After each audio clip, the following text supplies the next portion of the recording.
Assalamualaikum. أعوذ بالله من الشيطان الرجيم بسم الله الرحمن الرحيم رب اشرح لي صدري ويسر لي أمري واحلل عقدة من لساني يفقهوا قولي ربنا لا تزغ قلوبنا بعد إذ هديتنا وهب لنا من لدنك رحمة إنك أنت الوهاب اللهم أرنا الحق حقا وارزقنا اتباعه وأرنا الباطل باطلا وارزقنا اجتنابه اللهم نور قلوبنا واشرح صدورنا بنور القرآن والإيمان والإسلام وصل اللهم على سيدنا محمد وعلى آله وأصحابه وأتباعه وسلم. Selamun alaikum ve rahmetullahi ve berekatuh. Oh, forget to turn on my camera. Let me do it now.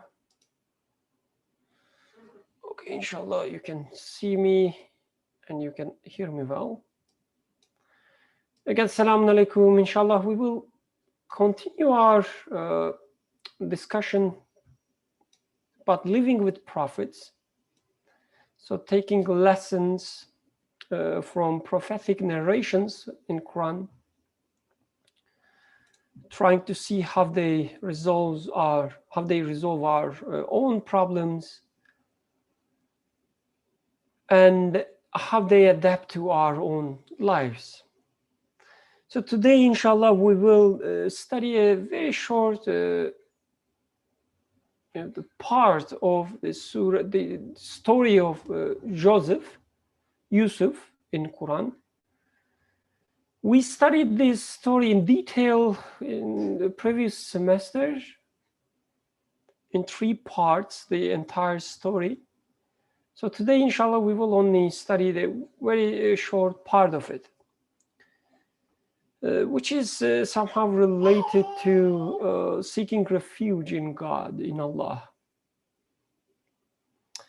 And to me, at least, the emphasis here is in God part, because we know from experience in our lives, we know we seek refuge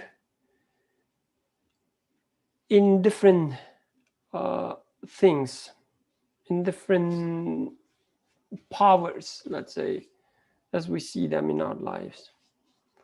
From time to time, we seek refuge in God, and this is usually the only point that our refuge, our seeking refuge,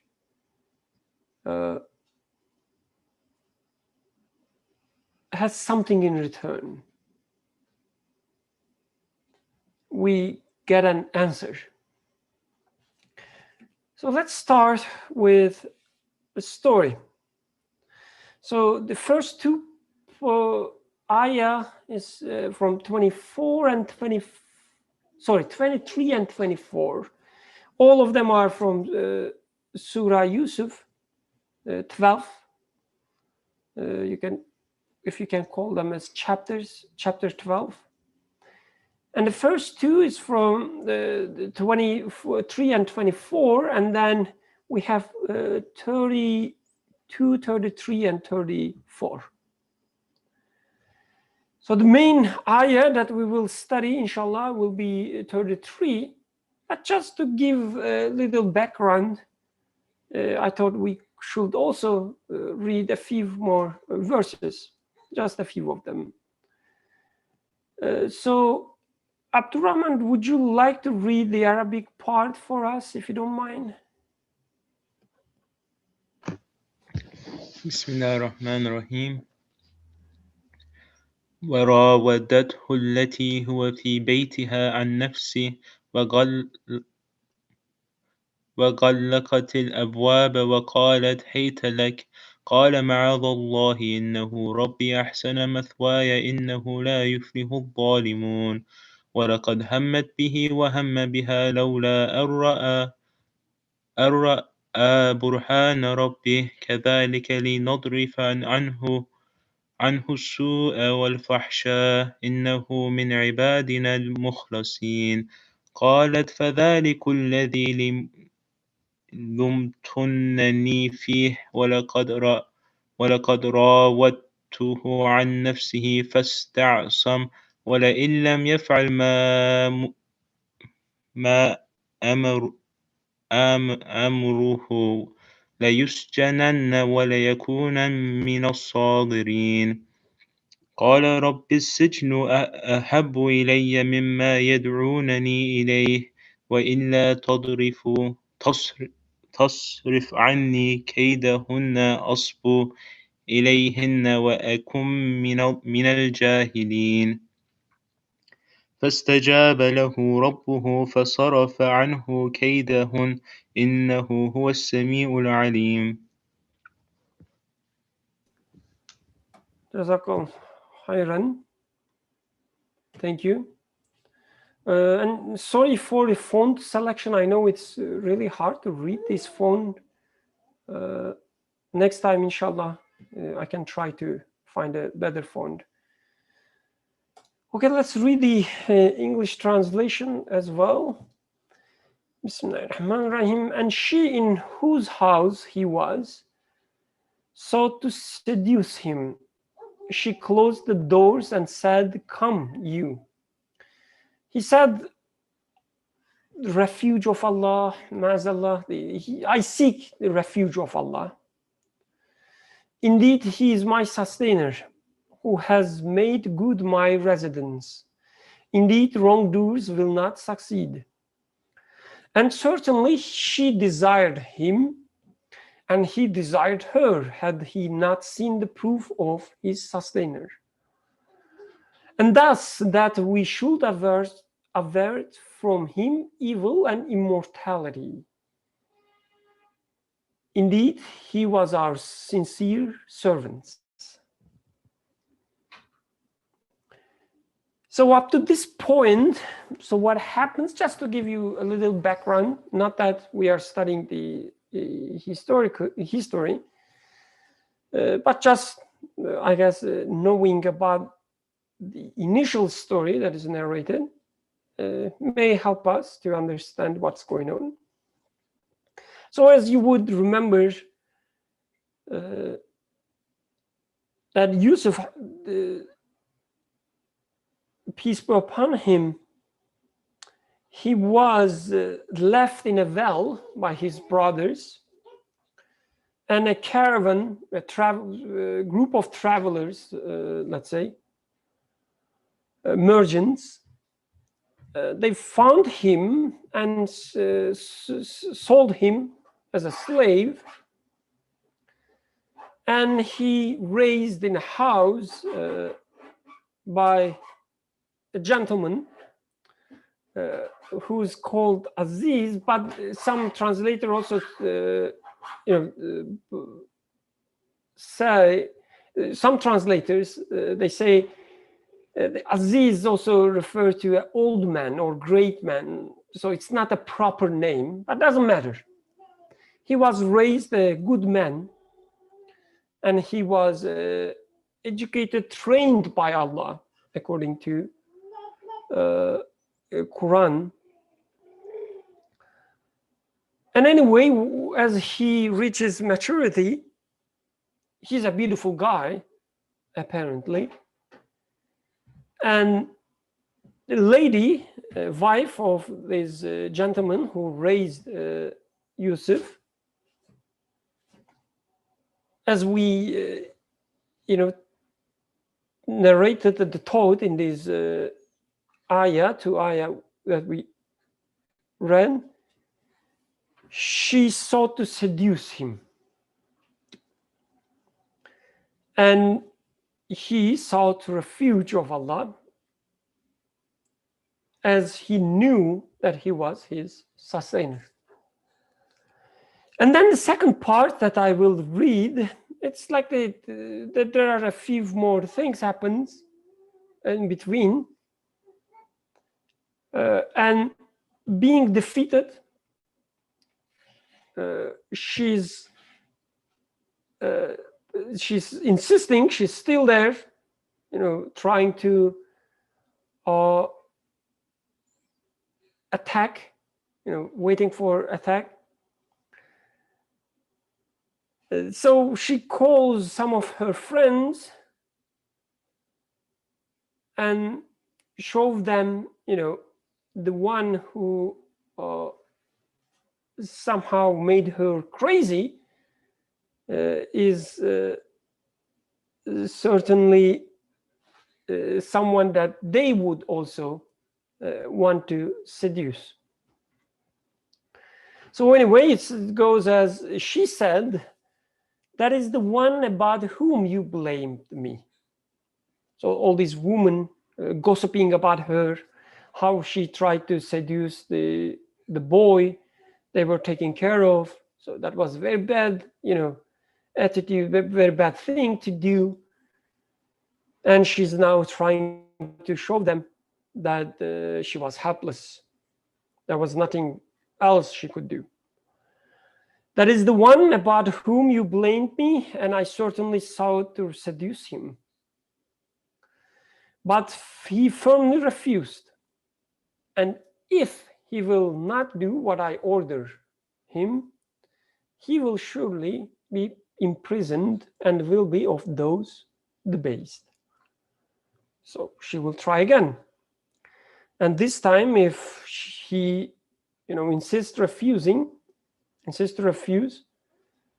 she will punish him, imprison him, indeed. He said, "My lord, prison is more desirable to me than what they invite me to. And if you do not avert, sorry, my pronunciation, avert from me their plot, if you do not save me, let's say, from their plot, I might incline toward them and be of the ignorant." So his lord responded to him and averted from him their plot. Indeed, he is all hearing, all knowing. So with this Lord, is it Rab? Yes, Rab.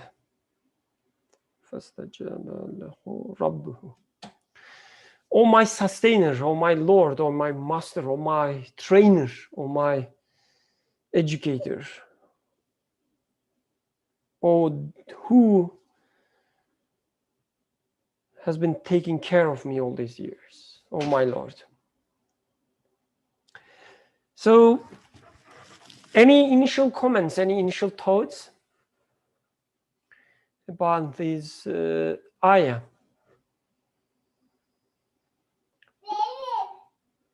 Not from you? Okay, Aisha Nur and Abdurrahman, please go ahead. Assalamu alaikum. Just basic thoughts. We're just starting, but just a thought that came to me is one prison in my life, or maybe the prison in all of our lives, is this love of the world.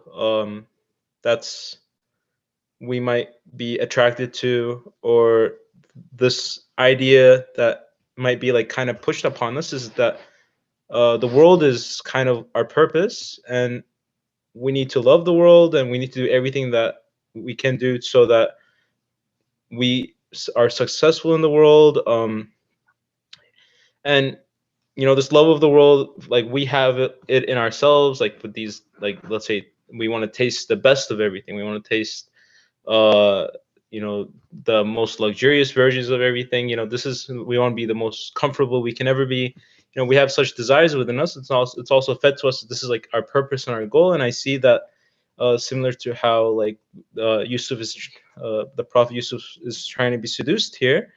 There is this worldly love, and by worldly life I mean, again, like my purpose is just to like live and die and get as much and maximize my joy in this world. It's kind of, there's like this worldly life that's trying to seduce me, and I find that uh when I say no to it, if I try to like say no, I don't need that, I don't need so much money or something, the image or the response of the world, like metaphorically in my mind, let's say, it's as if, then you will live in a based way, you will be the one that's like imprisoned. Oh, you're gonna live in your tiny house with your minimal furniture. You're gonna be in that type of world. It's like, oh, you're living in a prison. That's awful. That's like the response the world would give me. Uh, Whereas, as Yusuf alayhi salam is saying back, he said, the prison is more desirable than what they invite me to.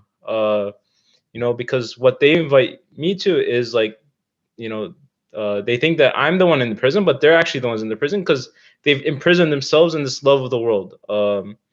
And so just my thoughts about what Prophet Yusuf was saying.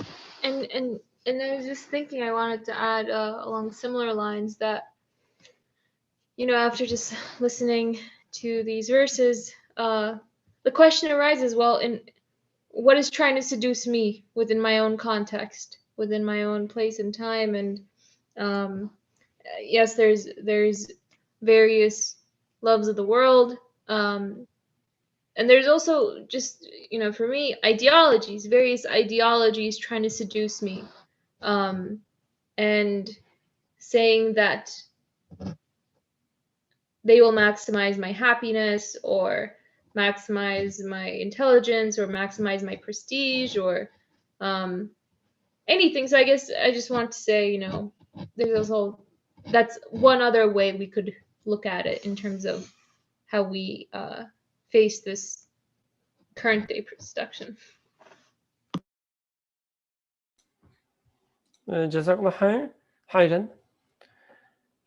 Oh, yes, this worldly life and a prison, like this is a kind of like the two opposites. They are at least presented here as two opposites. Desires, enjoyment, let's say, mundane, the pleasures, and on the other side, prison. So it's kind of like at the first sight, it's obvious what to choose, right? Why not enjoy the world? Why not enjoy, all these pleasures, desires, and go to the prison? What is the point? But as Abdurrahman said, it seems like what is chosen, what is being chosen by Yusuf here, it is a prison maybe from their perspective only. So it's a prison for them, but not for him, because he says the prison, as they call, or what they call as prison, is more desirable to me than what they invite me to. So it seems Quran is not suggesting us that, okay, world life is just, for testing, so you have to choose what is worse. But when you do that, your dignity will increase. What you are asked to choose is terrible. You have to spend your life in a terrible way. But this is what you are supposed to choose. And if you choose that, you will be rewarded. So it seems this is not the case here. But I guess to see that, we should spend more time and study these verses. So let's start from the very beginning. Come you. Come. So there is a call from her, or let's say from worldly life. There's a call calling us.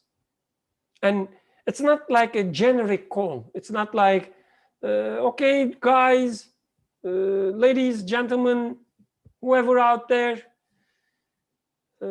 for those who are interested, we have such and such entertainment. It's not like this. It's very specific. It's like, come you. So it's a call for me specifically. Any comments here? Like any comments about the call that we hear? Because if this is something we don't hear, if there's no such call, Quran wouldn't mention it. Quran wouldn't, talk about something which is not applicable to us just to give a lesson. Tolstoy will do that. Shakespeare would do that, or any other living authors, like being an intellectual, science of intellect, the intellectual mind is giving references from that people. Whether it's a painting, it has to be a that painter, or for the literature, it has to be a that author. Joke aside, like you would expect a generic call, or you would expect talking about a story, narrating a story, which is not applicable to you at every part, but you can still get some lessons from it. This I would expect from any author, a human author, but from Quran, when I read it, I have higher expectations. I say, if Quran is mentioning something, it should be about me, about my life. And the question here, do we have this call, calling us? Come, I want you, I want to seduce you. Which we also have, an inclination.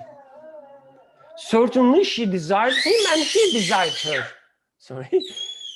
And he desired her, had not seen the proof of his sustainer. Whether he did it or not is not the question here.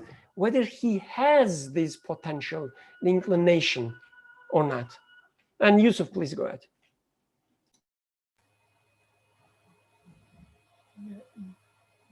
I was looking for another translation. In the other translation, this "come you" part is also translated as "come, I am yours," sort of a translation. So it's interesting that she closed the doors, so as if now I am in a condition that I am trapped. And I am trapped into a condition in which it's something that I would desire, that I like actually. So in a sense, I am living in an environment in which I am trapped with several things, which I do enjoy. It's not like I am trapped inside a dungeon and I am being tortured. I'm living in a society in which there are things that are appealing to my taste, and I enjoy it. It's something that is enjoyable to my senses, let's put it this way. So in such a condition, I guess this is, and people already gave nice examples. In such a setup, what would I do? Will I go with the flow of my desires? Because if you like, my inner engine, the steam of my engine pushes me to say, well, just follow your desires. Go with the joy that is inviting you. But in such a case, how do I say that seeing the sustainer, how does seeing the sustainer going to resolve the problem? Maybe this might give us something, because it looks like Yusuf alayhi salam in here is not following his desires, which is very easy in this case. He's not following that. And his justification for that is actually his sustainer, who makes him a good residence, like in sustenance providing. This makes him step back. So I'm asking the question to myself, what is wrong in my perception about my sustainer that I cannot stop myself but fall into the joys of this life? Let it be like something that's pleasing to my eye. I guess the very example in here, if taken literally, is also very seducing. like the opposite gender being appealing to me. So, what will make me stop from approaching such a bad path? Or the example of, say, the world offers something that is appealing to me, but also there is something in me which I offer to the worldly life. Like, because I am given some capacity to do, let's say, high quality work. And I enjoy when doing that high quality work for the world outside as well. It's not only that I give something that belongs to me to them, they benefit from it, and I benefit from them. Not only that, I enjoy somebody else benefiting from me, like putting some successful work, showing off my capacity of how good I can do certain jobs. This is also something that's very appealing to me. So I also love my qualities being demonstrated or being in interaction with another person. So it looks like Yusuf Ali Sami here is saying that if I take it as such, it was inevitable that I would fall into this trap.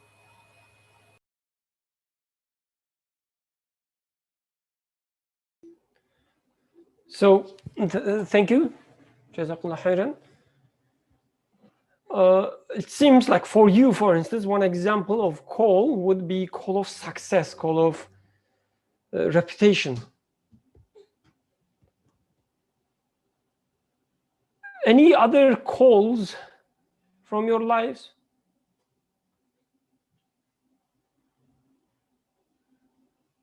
Anything that trying to seduce you? And you feel that you are closed, like you are under closed doors?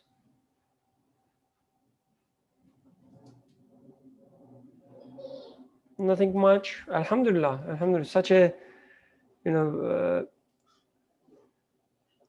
clean group of people. Alhamdulillah. Yusuf, please go ahead. I guess there's a new hand. In general, like if we especially talk about college students, but also I mean it applies to all of us. So, but in United States especially, college life is for enjoying campus life. This is why people actually try to get a gap year this year. The point is not to, I mean, it's not exclusively to get an education, which to a good extent you can still get it online, but people want to experience this campus life. In campus life, a good portion of it being what is being discussed over here, like literally.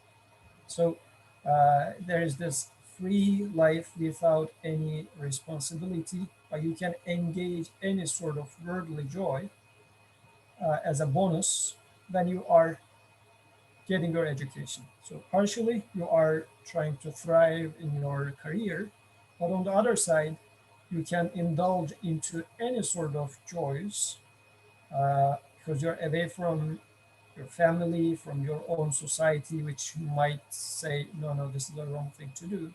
So you are now in your own bubble, in a more liberal environment in which there's no rules really.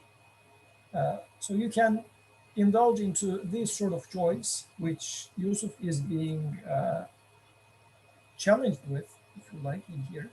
So in such a, and it's a very real test, I would say, just checking myself. Uh, and it's everywhere, like in the movies, if you're watching any sort of a movie, or if you are outside and looking for any advertisement, you will see that the things that has nothing to do is being advertised using the very desire that is being mentioned over here. Like somebody is selling you a ice cream, but the ice cream ad has this lady which has like ice cream is a taste. Okay, it's about my mouth, but why using such a uh, seducing lady in such an advertisement? So it is very much intermingled. That's what is being discussed over here. So even at this literal sense of the word, so am I going to step back when I see such a seducing lady? I mean, lady for me, ladies in the discussion, you can take it as a gentleman with nice muscles or good wit. I don't know whatever is seducing for ladies, but this is out there, and what is it that makes me step back from such stuff? Or even it might be that this also when it comes to clothing, for instance, uh, those movie stars are wearing the best of those clothes, and as if the impression is, if you would like to look that good, go and buy this cloth. You are going to look as good. So all these sorts of things about just the outside appearance or momentary joys at the very low level.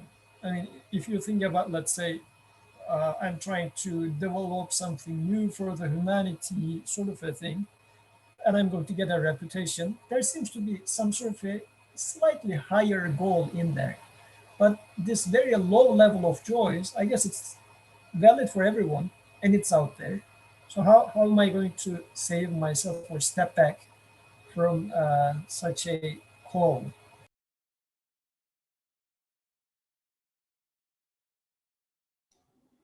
جزاكم الله خيرا. Atik, please go ahead.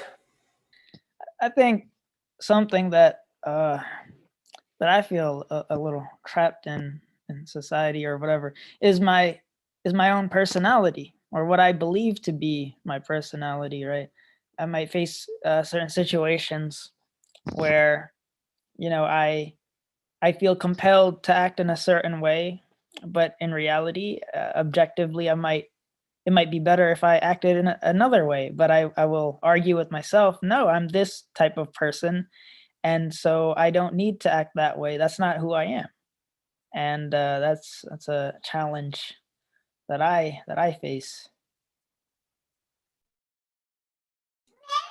And جزاك الله خيرا, this is a really great point. The conflict we have inside, and I guess this verse actually, these ayah, they are related, and they are about the inner conflicts that we all have.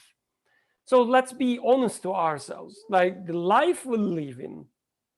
And I don't think this is, limited, or this is any special to our time, that, in this time, everything is now naked. So there are all these, the physical attractions out there. Yeah, this is true. This is definitely true. But beyond that, these inner conflicts that we have, whether I'm going to choose the worldly life.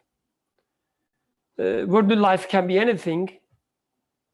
It can be success, can be reputation, can be, the opposite sex, can be the idea of freedom, can be idea of, being self-sufficient, the idea of controlling things, being in control of things. So, yes, the idea of not experiencing hardship or pain, a beautiful one from Aisha Nur and Abdul Rahman. I assume it's, the hardship coming from Aisha Nur, pain coming from Abdul Rahman. It's like a teamwork. Nice family, alhamdulillah. May Allah give them, the only worldly and heavenly treasures. So it could be anything. And this inner conflict was there every time, like regardless of the time point that we are talking about. For us, every time we open our eyes, what we see, what we experience, it's really hard to, say no to. There's this call saying that, Birkan, don't you see all the beauty? Look at the people, how relaxed they are. Why you are spending all this time worshiping something you don't even see? Worshiping something, this inner sound, the voice tells that worshiping something you don't even, know for certain. Maybe it is true, maybe it's not. But look at the people that they got this claim not to believe, and still they don't have any hardship in their life. So what is your proof? What is the evidence? As this ayah put, what is the proof of your sustainer? You claim, you say that there is a sustainer above me, taking care of me, taking care of everything I know. Even those who do not believe, there's a sustainer above them too, that you say. But what is the proof of it? Show me. Look at these people who do not believe. Look at these moments of you in which you don't believe, you just live your life and nothing happened. Just come, stick to these moments of pleasure, stick to the moment of enjoyment. Don't you remember you've been doing something that you were not supposed to do according to your beliefs, but at this moment you were having this pleasure? Don't you remember? Stick to them. Come to us. There is this call inside us. I don't know if one of you doesn't have this call. Good for you. Alhamdulillah, you are saved. You are already in heaven in this life. But for me, like, regular people, I think this call is always there. And sometimes, if not most of the times, we feel that we are behind closed doors. That escape is not that easy. In your working environment, in your school, all these different ideologies, and seems very fancy. It seems, all these people with fancy titles, they follow them. All these ads, commercials, wherever you look, what you see is just the opposite of what you believe most of times. What you call as true, what you call as wrong, what you call as nice, what you call as ugly, it's just the opposite of what is given to you most of the times. And what you experience, what you try most of the times. You try all these bad things and you say, they're not that bad maybe. This conflict is there. And what we need, obviously, as Quran puts it, seeing the proof of our sustainer. We need to see the proof. We need to see this clear indication that what we choose, what we see as a conclusion, is something better for us. We need a proof. We need to see the proof of that. We need to see the proof that myself, I, and everyone else, everything else, is being sustained by the same sustainer. We need to see the proof of that. And Quran is full of, suggestions for these proofs. Quran says, don't you see, we send rain from above. Don't you see X? Don't you see Y? Don't you see Z? All these calls, another type of call this time, all these calls to see all these evidences in our life that there is a sustainer. Don't be fooled. There is a sustainer. Don't be fooled with these temporarily, apparent pleasures. Because when you try them, they come with sickness. They come with the hardship. They come with pain. You know that. So don't be fooled. But of course, it's not that easy. It's waiting for us out there or inside us. determined to seduce us. So if you do not obey, what I order, work harder, be successful, take this, take that, try this, try that, watch this, watch that, be part of this group or that group. You have to identify yourself with something. It tries really hard, doesn't stop. Otherwise, we are threatened to be imprisoned. Otherwise, you will be just a ridiculous person. We will ridicule you. Oh, you believers. Or worse, we will call you, terrorists. Or I will call you, the loser. Or myself, I will call myself as loser. I couldn't do this. All other people are able to do that, but I couldn't do this.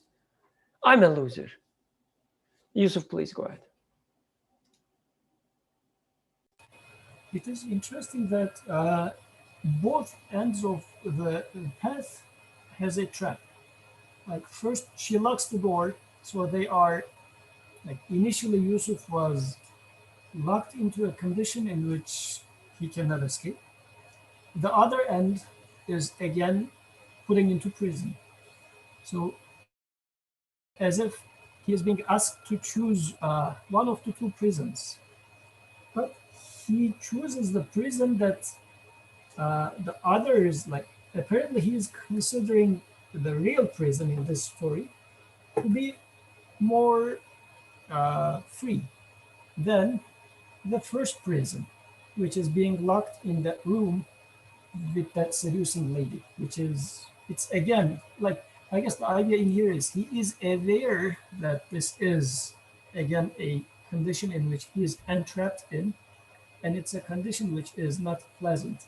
The other one, the real prison, which seems to be more restrictive, is more free, which is a interesting contradiction. So then I need to check myself. Do I see as the second condition as more free than the first condition?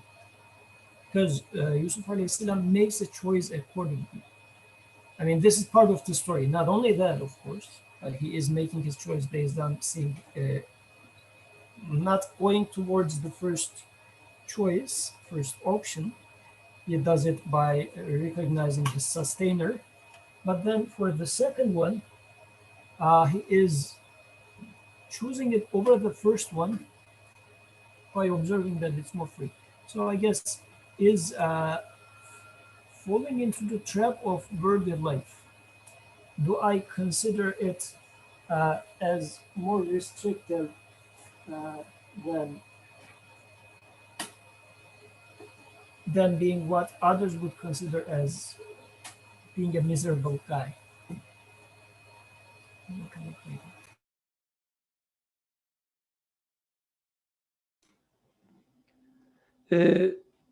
Great point.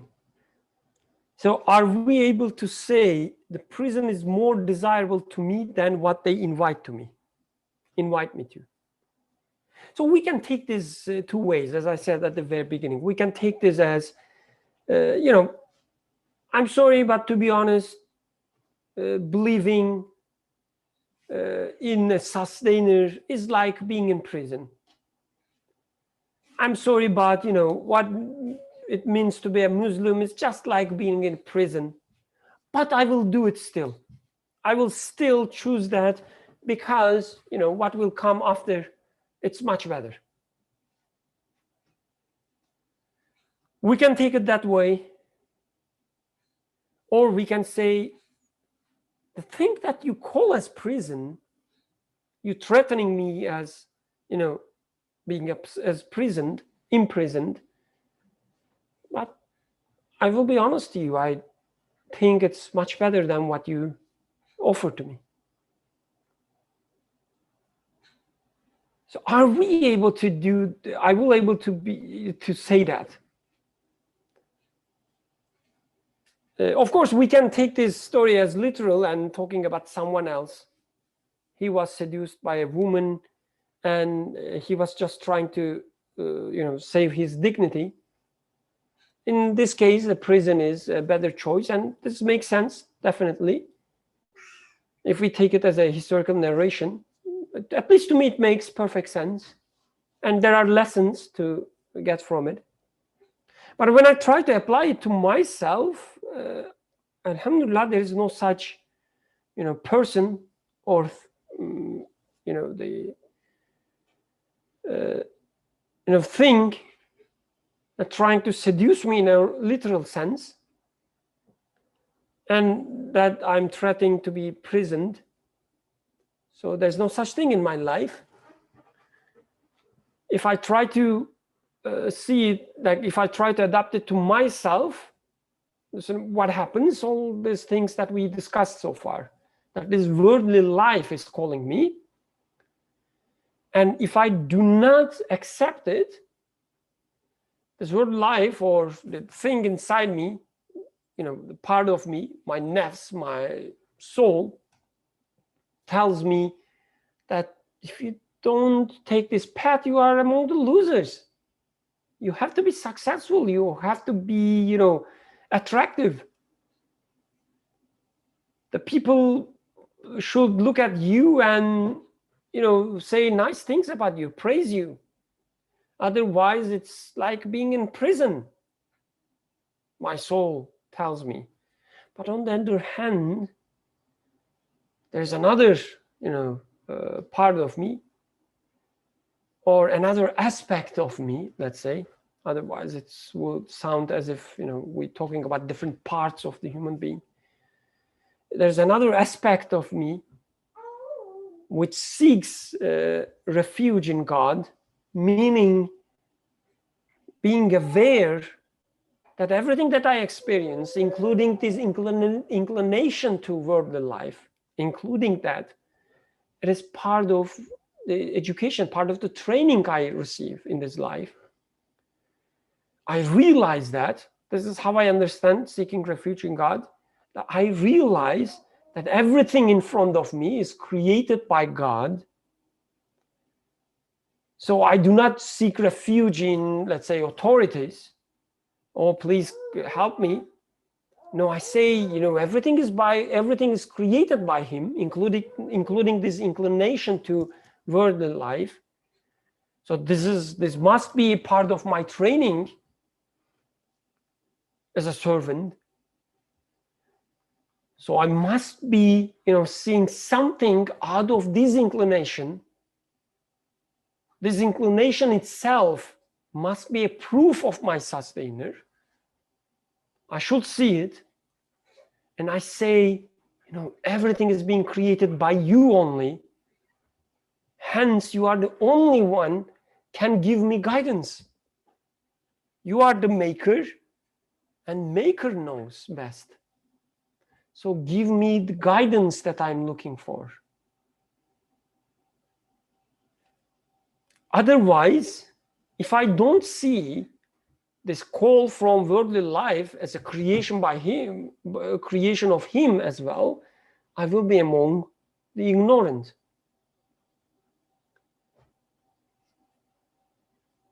To me, it's really interesting that seeking refuge in God. So when you think about it, so when we first say it, it's so obvious, right? Like, who else are we going to seek refuge? He is our sustainer. He is all powerful, all hearing, all knowing. But at the same time, it's kind of paradoxical because, we know that everything is being created by Him. The things that we are scared of, that the things that we call, the things that call us, this worldly life, these desires that we have, this inclination that we have, it's also created by Him. So you are seeking refuge in someone. He, in the first place, puts this obstacle in front of you. This kind of paradoxical if you are honest to yourself. but only if you see it as an obstacle. But if you see it as a training, if you see it as part of your education, like my creator is creating this thing in front of me, and then he is creating this feeling in me. So both of them are being created by him. So I should, experience this. I should experience this feeling. And out of this experience, I should come to a conclusion about him. I should learn something new about him that I never known before. When you look at this way only, at least to me, it makes perfect sense, seeking refuge in him. And seeking refuge in him, in this case, means being aware that everything is being created by him. And he is all hearing, all knowing. He knows what's going on. He hears what is inside me. All these tiny desires that I have, that I'm trying to hide from my, husband, my wife, my children, my colleagues, that I'm trying to hide and trying to, seem as a dignified believer. He knows, he hears. Being aware of that. And then saying that, you are the only one who can guide me within this puzzle, because you are the one who creates this for me to learn something about myself, learn something about my sustainer. Any comments, any questions so far? Yusuf? So does that mean that, let's take it also a bit more practical. So shall I not be successful in my job? Or shall I not look for any sort of a joy? So where do I practically locate myself after this conversation? Or I guess, shall I just go to a cave? This shouldn't be the conclusion of this discussion for sure, but or do some sort of a crime so that they put me into the prison. So in a practical setup, if I feel like I have a tendency, let's say, because I think it's about identifying my own weaknesses or what is seducing to me, which might be different for different people. So if I identify the things that seduce me, which might be, let's take the case that it is, I want to be successful. And this being successful, if it is something appealing to me, what do I do with that? So am I going to abandon this idea? Am I going to try to crash the head of, if you like, this snake, if I'm going to take it as a snake? Or am I going to say, well, it's good, I enjoy it, and it's good for humanity? And even I'm going to maybe find an excuse saying that Muslims being strong, Muslims being successful is needed. Or I don't know, I can come up with different things, but what am I going to do? If let's say, for this, let's go with this specific example, which I think might be valid for many people. If I am being seduced by being successful, how do I treat this? By using the example of Yusuf alayhi salam in here.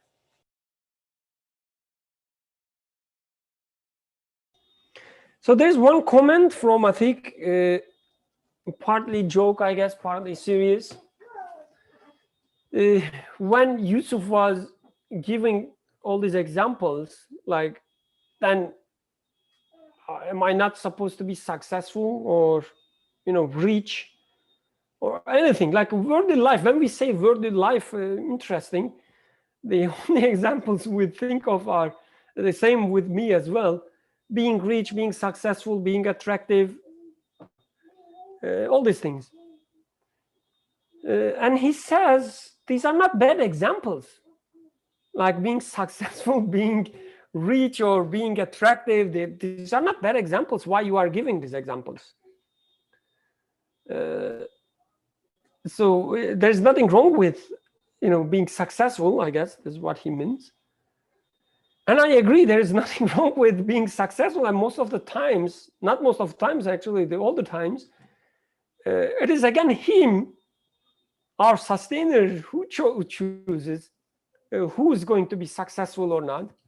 So in my case, or in, let's say, Yusuf's case, but okay, let's make it my case. In my case, so I can easily say, like, it's not too hard for me that, oh yes, you are not supposed to be successful, because I'm not successful. I'm not rich, or I'm not.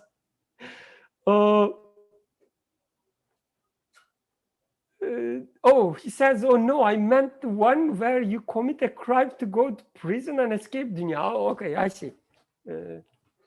It's another, okay. It's another thing. Maybe later we can discuss.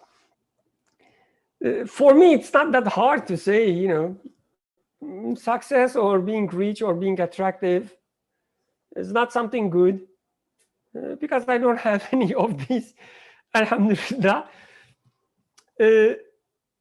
But anyway, like, it seems there's nothing wrong with them, definitely. But I guess the thing is the conflict between them and following the path of sustainer. If there are obstacles in the path of Allah, Sabilullah, right? As Quran says, in the path of Allah, if there are obstacles, so if you have this conflict in you, am I going to be successful or the believer of my sustainer? If this is the case, you already know the answer. You already know that this obstacle needs to be removed, whatever it is. So in my life, for instance, my striving for success in academia, trying to get the best grants, if strategizing, like making the strategies to reach them, causes a conflict in me, that, what, it's not the best thing to do, but still, I hope my God will, my sustainer will forgive me. And this is the rule of life. This is the rule, like the worldly life. I have to make these choices. Then you already know what the answer is. The second part of the answer, the question Yusuf was asking, and what to do in such cases, I'm leaving it to others to answer, inshallah. Ashanur and Abdurrahman, please go ahead.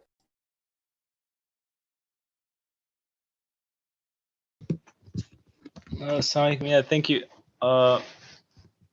Honestly, I'm not sure why I raised my hand, but I know that since I raised it, I know I'm in the prison. I need to talk.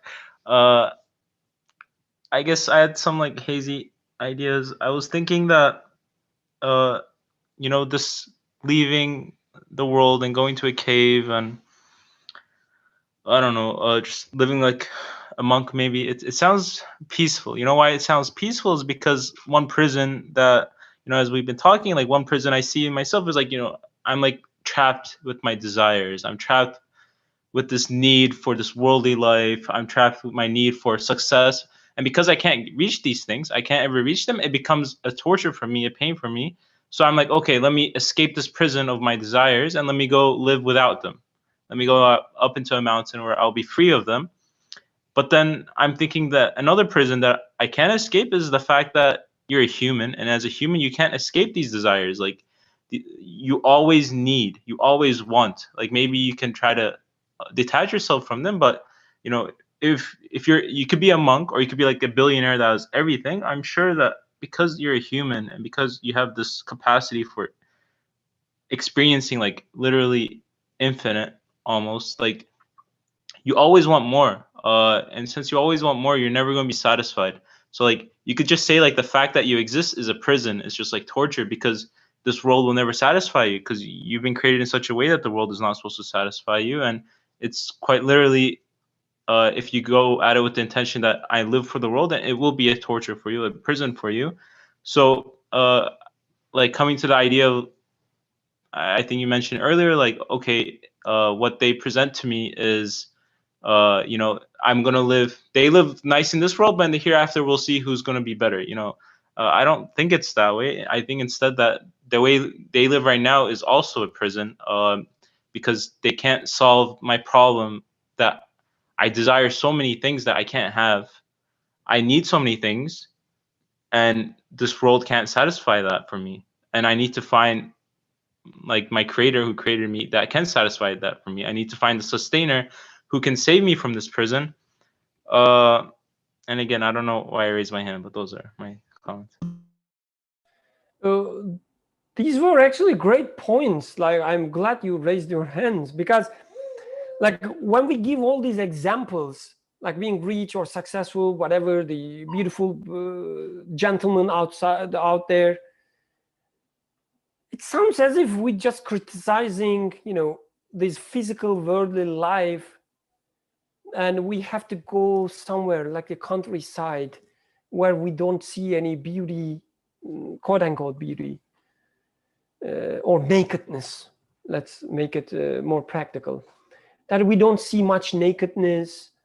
We don't go outside that much, so that our eyes will be protected, or we don't work hard so that, you know, our ego will not taste the, you know, the pleasure of being successful, and so on and so forth. And to me, that doesn't make any sense. Like trying to escape the creation of God doesn't make sense. And what we see around is what is being created for us, at least for now. This is our test. God wanted me created in 2020 in, at least today, in Philadelphia, and that was his choice, and alhamdulillah for this choice. He didn't create me in a desert where I cannot see any, you know, these bad things.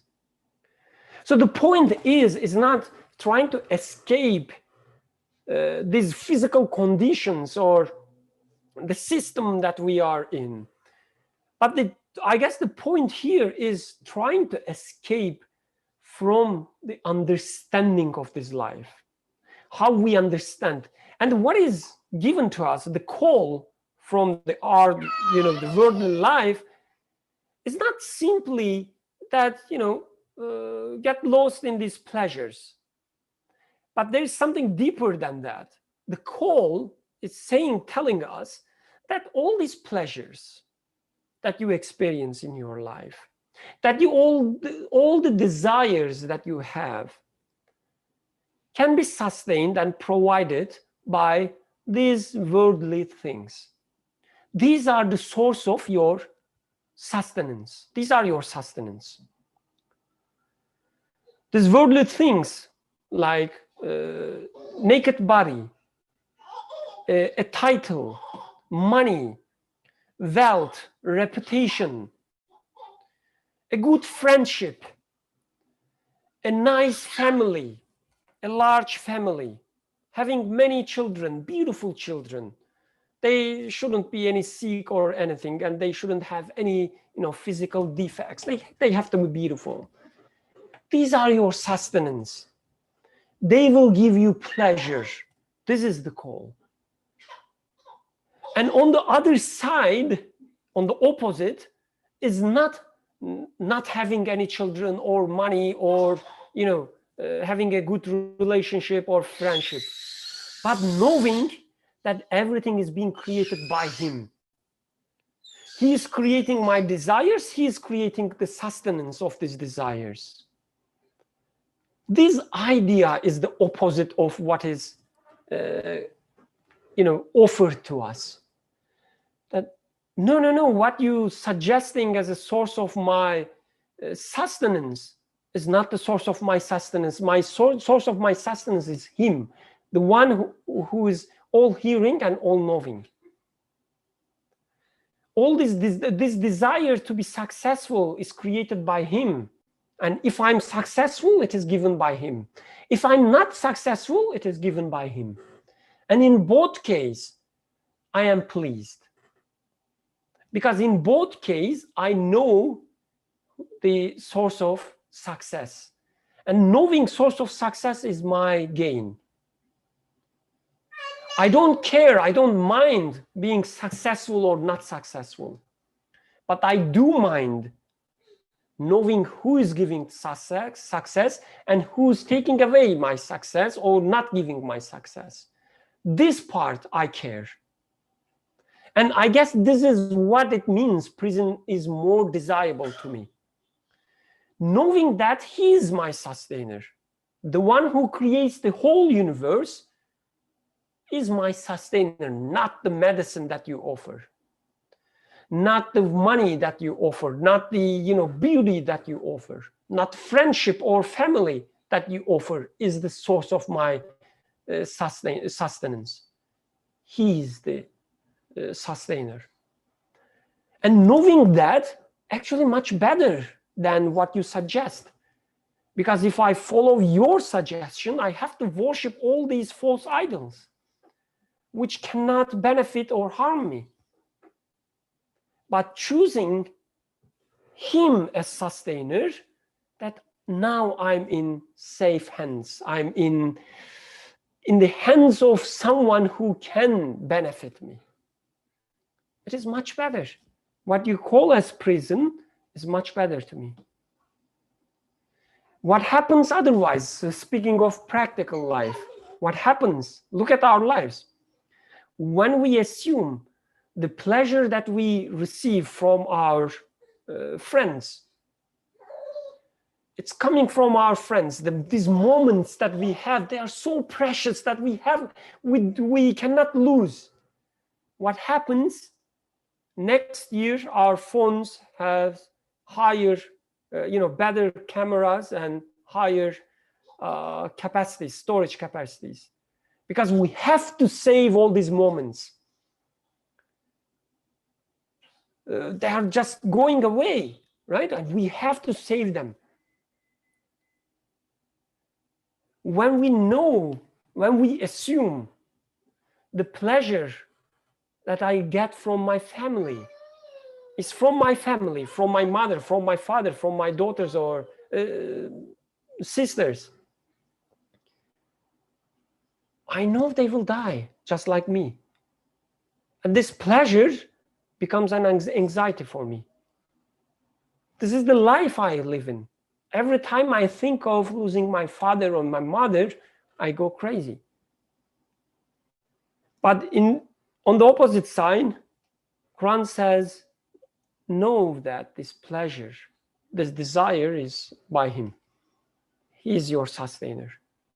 Just like he's giving you this precious moment that you enjoy, he will give you another precious moment that you will enjoy, even maybe better. So do not get anxious about losing them. They are not lost. They are with him. Don't try to protect them. Don't try to save them. Don't, feel this anxiety. And this is much better choice for you. Okay, all from my side. Alhamdulillah, sorry for speaking too much. And Yusuf, go ahead, please. And as we come to verse number 33, so even after making a choice not to follow the desires of this lady, still Yusuf alayhi salam is aware that if you do not avert me from their plot, I might incline toward them and be of the ignorant. So I guess even if I am convinced and I know that I should be taking things in the way that you are describing, like my desire for success, maybe I find the way to use it in its proper way. I am experiencing these things in life and then seeing the sustenance of my creator in them, making them useful. but still it's happening that I am seeing these things around me are still as if being formed in a way that I might get trapped in their own terms, not in the terms that I would like to be in. So having this consciousness or this neediness saying that, oh, my sustainer, the plots are being made against me. So you save me, you protect me from that. Otherwise, I am very prone to fall into that trap. So do not entrap me in there, but I prefer what they consider as a real trap, but is free from that sort of a trap, which is prison is much nicer, much better, because in prison I'm going to be with you, but outside of prison I'm going to be in a real prison. So I guess in here, being away from the creator, being ignorant is the real prison, but being with the creator inside a worldly prison is not a prison, but it is the real freedom. And this is why I guess Yusuf Islam is choosing that. So I guess can be in my perception. Jazakallah khairan again. Oh, let's get the final comments, if any, or questions, and then we can conclude, inshallah. A few more seconds. Okay, nothing. Jazakallah khairan, everyone. Inshallah, see you next week. Let's conclude. سبحانك لا علم لنا إلا ما علمتنا إنك أنت العليم الحكيم. الفاتحة.